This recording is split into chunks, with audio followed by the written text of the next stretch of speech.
দেখুন বন্ধুরা, আজকে বানাবো একদম সহজ পদ্ধতিতে আম গুড় বা গুড় আম, কোনো রকম মশলা ছাড়াই খুব সুন্দরভাবে বানিয়ে ফেলবো। আর খেতে কিন্তু দুর্দান্ত হয়। এইভাবে আপনারা বানালে সারা বছর কিন্তু খেতে পারবেন। আমগুলো দেখুন, প্রথমে আমি কিন্তু এইভাবে কেটে নিয়েছি। আর এই আম একটু বেগড়ে হলেই ভালো হবে, মানে এটা যেতে শক্ত মতো হবে সেই আমের আচার কিন্তু তত ভালো হবে। কড়াইতে দিয়ে দিয়েছি জল, জলে দিয়ে দিচ্ছি লবণ। জলটা ফুটতে আরম্ভ করে দিয়েছে, এবারে আমগুলো দিয়ে দেব।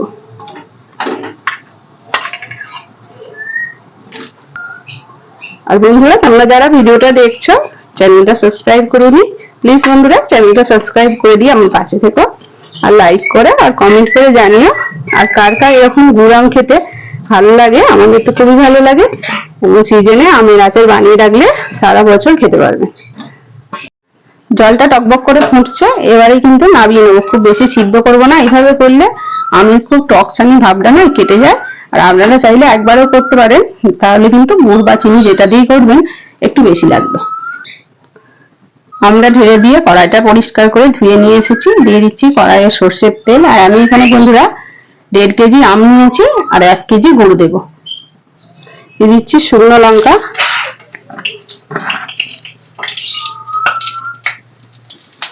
পাঁচফোড়ন দিয়ে দিয়েছি, দিয়ে দিচ্ছি আম। একটু এইভাবে নেড়ে চেড়ে হালকা করে ভাজবো, খুব বেশি ভাজার দরকার নেই। আর 1.5 কেজি আমে 1 কেজি গুড় দেবেন বন্ধুরা। আর যদি খুব মিষ্টি আম হয়, একটু এক একটা আম একটু মিষ্টি হয়, তাহলে কিন্তু 1 কেজি 750 আমে 1 কেজি গুড় দিলে ভালোই হবে। একটু হলুদও দিয়ে দিচ্ছি। এবারে দিয়ে দিচ্ছি আখের গুড়। আর গুড়টা কিন্তু খুব সুন্দর কালারটা দেখুন বন্ধুরা।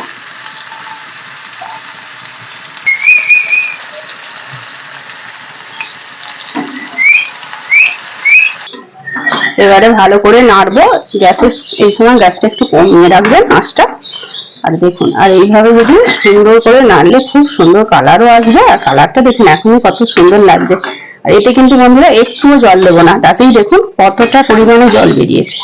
কেন গুড় থেকে এমনি অনেক জল বেরোয়। যদি চিনির আচার করেন একইভাবে, সেক্ষেত্রে একটুখানি জল লাগে, গুড়ের আচারে কিন্তু জল লাগবে না। দেখুন বন্ধুরা, এইভাবে নাড়তে নাড়তে অনেকটা কিন্তু জলটা শুকনো হয়ে গেছে। আর এই সময় কিন্তু খুব সাবধানে করতে হবে। এই যে গুড়ের ফোঁটাগুলো এসে কিন্তু হাতে লেগে যায়, খুব আস্তে আস্তে সাবধানে। দেখুন অনেকটাই রসটা কিন্তু মরে গেছে। আর কালারটা কত সুন্দর এসেছে, দেখেই কিন্তু লোভ লাগছে। দেখুন বন্ধুরা, এইভাবে কিন্তু নাড়তে নাড়তে একদম জলটা শুকনো হয়ে গেছে। আর দেখবেন লাস্টের দিকে এইভাবে নাড়লে কড়া থেকে যেন ছেড়ে ছেড়ে যাচ্ছে। দেখুন, বুঝতে পারছেন কড়াটা লেগে লেগে যাচ্ছে না।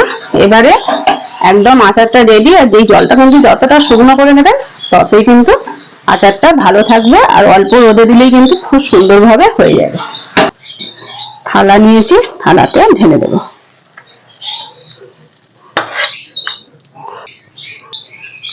আপনারা এইভাবে বানান, খুব ভালো লাগবে।